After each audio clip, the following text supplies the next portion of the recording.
Hello media friends, आप सबका welcome है आपके अपने चैनल वेब स्टडी केयर में। तो फ्रेंड्स, जैसा कि आप सबको पता है बीपीएससी टीआरई 3 का री काउंसलिंग 19 मार्च 20 मार्च को है, जिसमें 1 to 8 का 19 मार्च एंड 9 to 12 का 20 मार्च। और इसमें जिनका भी काउंसलिंग छूटा था उस सभी लोगों को मैसेज आया है काउंसलिंग करवाने जाने के लिए। लेकिन फिर भी आप में से बहुत सारे लोगों का कुछ डाउट्स हैं, तो उसको लेकर मैं इस वीडियो में क्लियर करना चाहूँगी। फर्स्ट डाउट कि जिनका मैसेज नहीं आया है वो क्या करें। जैसे आपको काउंसलिंग करवाना है पीजीटी 6 विषयों का मैसेज तो आना स्टार्ट हो चुका है, मैक्सिमम लोगों को आ चुका है। अगर आज भी आप देख लो नहीं आता है, कल तक नहीं आता है, मतलब 20 मार्च को आपका री काउंसलिंग है पीजीटी का, ठीक है। अगर मान लो कि 20 मार्च तक आपको कोई मैसेज नहीं मिलता है तो भी कोई दिक्कत नहीं है। आप 20 मार्च को अपने डिस्ट्रिक्ट में जो अलॉटेड डिस्ट्रिक्ट है वहाँ आप जाइएगा, वहाँ पर जहाँ भी हो रहा है काउंसलिंग आप देख लीजिएगा, क्योंकि अलग अलग डिस्ट्रिक्ट का अलग अलग जो है वो निकल रहा है नोटिस कहाँ पर हो रहा है। वैसे भी देखिए, अगर कुछ पता नहीं चल रहा है आपके डिस्ट्रिक्ट में कहाँ हो रहा है तो आप डीआरसीसी में जाएंगे और वहाँ से आपको पता लग जाएगा कि कहाँ हो रहा है और वहाँ आप चले जाएंगे। तो ज़्यादा इसमें परेशान नहीं होना है। अगर कुछ नहीं समझ में आता है तो सीधे डीआरसीसी में चले जाइए और वहाँ आपको पता चल जाएगा कि आपका काउंसलिंग कहाँ हो रहा है। और पहले से ज़िला का बहुत सारा नोटिस मैंने देखा कि आ रहा है, और अगर आपका जो भी ज़िला है उसका नोटिस आपको अगर मिला है, आपको पता है तो ठीक है, और नहीं है तो डीआरसीसी में जाइए। अब दूसरी ये बात कि जिनका भी नहीं मैसेज आया उनका भी हो जाएगा। जैसे मेरा टीजीटी का मैसेज ही नहीं आया था तो फिर भी मैं गई तो मेरा हो गया, बिना मैसेज का ही काउंसलिंग मेरा हुआ।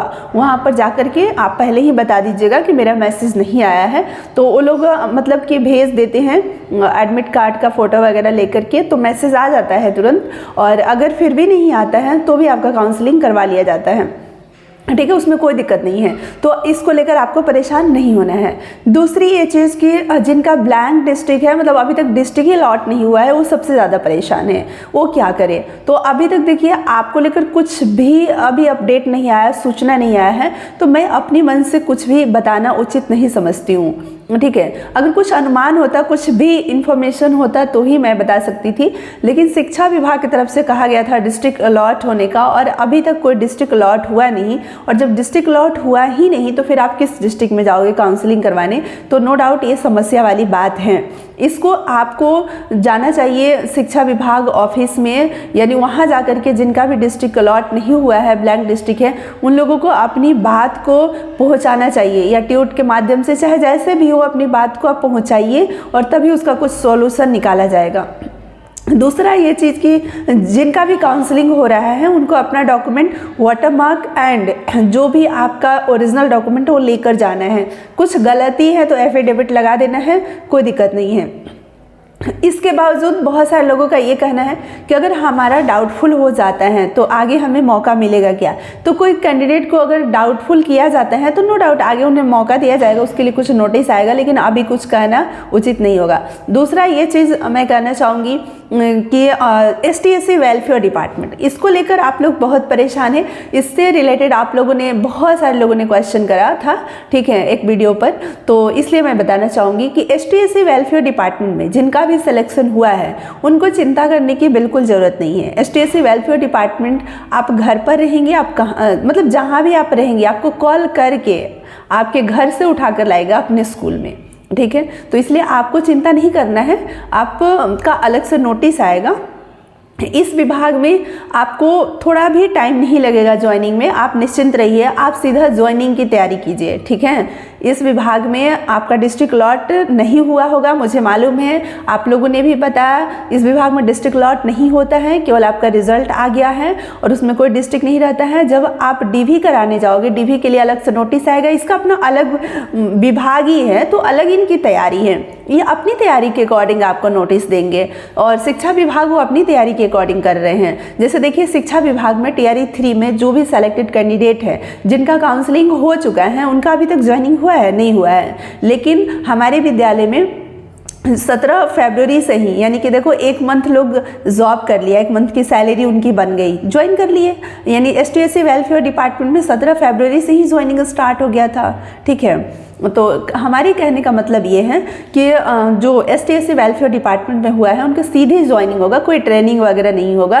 तो अभी भी जो एजुकेशन डिपार्टमेंट में जो अभी ज्वाइन नहीं किए हैं, अभी ट्रेनिंग करेंगे, बहुत सारी प्रोसेस उनको गुजरना पड़ेगा, प्रक्रिया जो है उनको करना पड़ेगा। लेकिन आपको कुछ नहीं करना है, आपको क्या करना है, एक जैसे ही नोटिस आएगा DV को लेकर के आप DV कराने जाओगे, उसी दिन आपको ज्वाइनिंग लेटर मिल जाएगा। जैसा अभी इस बार के अकॉर्डिंग मैं बता रही हूँ, उसी समय आपको ज्वाइनिंग लेटर मिल जाएगा और ज्वाइनिंग लेटर लेकर के उसमें लिखा रहेगा कि इस डेट से इस डेट तक आपको ज्वाइन करना है। उस डेट के बीच में अगर आप अपने ज्वाइन कर लोगे तो आपका तो सिंपल एकदम सरल है प्रक्रिया, है ना। इसमें कुछ तामझाम है ही नहीं। आपको कहीं स्कूल से टैग वगैरह और ट्रेनिंग वगैरह में कुछ भी टाइम नहीं आपका वेस्ट होगा। आप सीधा स्कूल ज्वाइन कर लोगे, आपको सीधा ज्वाइनिंग लेटर मिलेगा।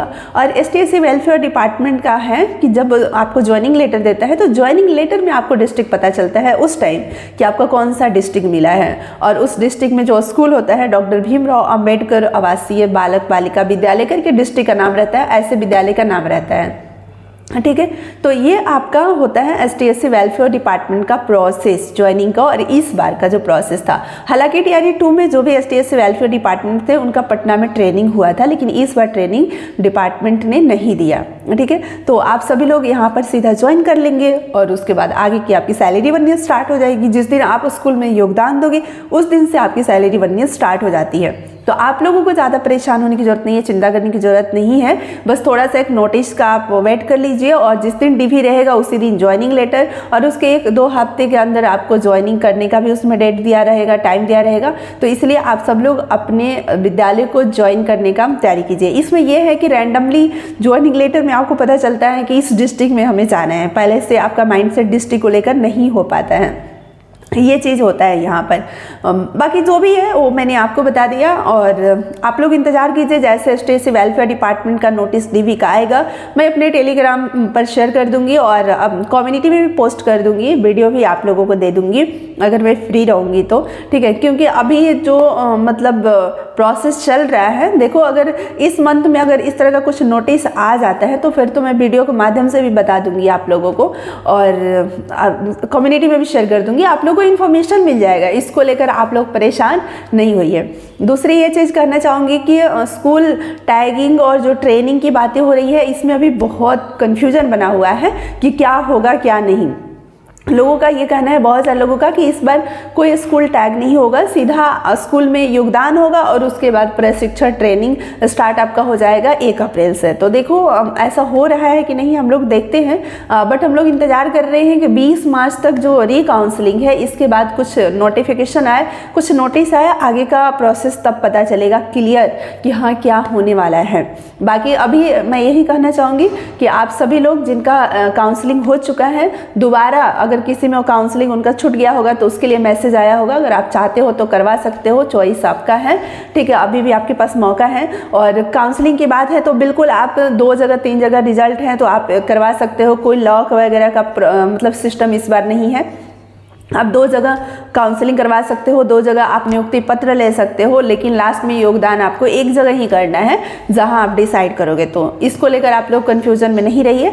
आपको अगर लगता है कि हमारा TGT में काउंसलिंग हो चुका है, नियुक्ति पत्र मिल चुका है और PGT में भी हमारा रिजल्ट आ गया है, तो क्या इसमें हम काउंसलिंग करवाएं? बिल्कुल करवा सकते हैं। बिल्कुल आप PGT में भी काउंसलिंग करवाइए और यहाँ भी आपको नियुक्ति पत्र मिलेगा और फिर उसके बाद आपको जहाँ योगदान देना होगा वहाँ आप योगदान दीजिएगा, ठीक है। तो इसको लेकर के भी एक कन्फ्यूजन आप लोगों का था, ये भी क्लियर हो गया। बाकी और जो भी आप लोगों का डाउट्स होगा आप ज़रूर कमेंट बॉक्स में बताइएगा, मैं क्लियर करने की कोशिश करूंगी। एक बहन का मैसेज था कि क्या हम मैटरनिटी लीव ले सकते हैं ट्रेनिंग में? तो देखिए, ट्रेनिंग के दौरान कोई लीव, जैसे आप बोलोगे A से ले सकते हैं, CA ले सकते हैं, तो ये सब लीव नहीं वैलिड होता है, नहीं मिलता है। जब आप विद्यालय ज्वाइन कर लेते हो, आप सर्विस में आ जाते हो, तो सर्विस के दौरान ये सारे लीव मिलते हैं। मैटरनिटी लीव हो गया या CLSS जो भी आपको लेना है, तो वो विद्यालय जब आप योगदान कर लेते हो, ज्वाइन कर लेते हो, उसके बाद ही आप ले सकते हो। जैसे आज आपने विद्यालय ज्वाइन किया तो कल से आप ले सकते हो मैटरनिटी लीव, ठीक है।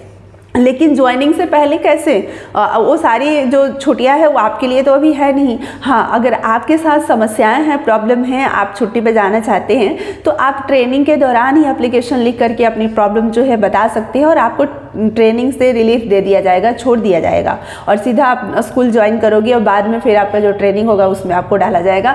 ऐसा हुआ है, TRE 2 में भी हुआ है और ऐसा होता है क्योंकि आप अगर उस समय ट्रेनिंग करने में सक्षम नहीं हो तो ऐसा थोड़ी है कि आपके ऊपर प्रेशर डाल करके आपसे ट्रेनिंग करवाया जाएगा। जेन्युइन अगर किसी का रीज़न है तो उनको रिलीफ दिया जाता है, ठीक है। और ट्रेनिंग के दौरान बात रही एग्जामिनेशन की कि एग्जाम अगर पड़ जाते हैं तो क्या छुट्टी दिया जाएगा, तो 1 दिन 2 दिन का अगर ऐसा मामला बनता है आपके ट्रेनिंग सेंटर पर, वैसे मैनेजमेंट करने वाले अगर लोग हैं समझते हैं तो बिल्कुल दे सकते हैं। क्योंकि मैं बीपार्ड की ट्रेनिंग में थी और बीपार्ड का ट्रेनिंग थोड़ा टफ होता है, सबको पता है। तो उस दौरान भी मेरा PG फर्स्ट सेमेस्टर के एग्जाम चल रहा था तो फिर भी मैं आ जा रही थी मैनेज करके। हालांकि वो डिपेंड कर रहा था सेंटर बाई सेंटर, कुछ कुछ सेंटर पे एग्जामिनेशन के लिए भी लोग छुट्टी नहीं दे रहे थे, जो वहाँ के मैनेजमेंट थे वो छुट्टी नहीं दे रहे थे। तो ये डिपेंड कर रहा है कि आपका जो ट्रेनिंग हो रहा है वहाँ पर। लेकिन शिक्षा विभाग में इतना ज़्यादा कठोर नहीं होता है, बीपार्ड का थोड़ा होता है कठोर, ये तो मतलब मैं मानती हूँ, बट फिर भी हमारे सेंटर पे उतना ज़्यादा नहीं था, एग्जामिनेशन के लिए छुट्टी मिल जा रहा था।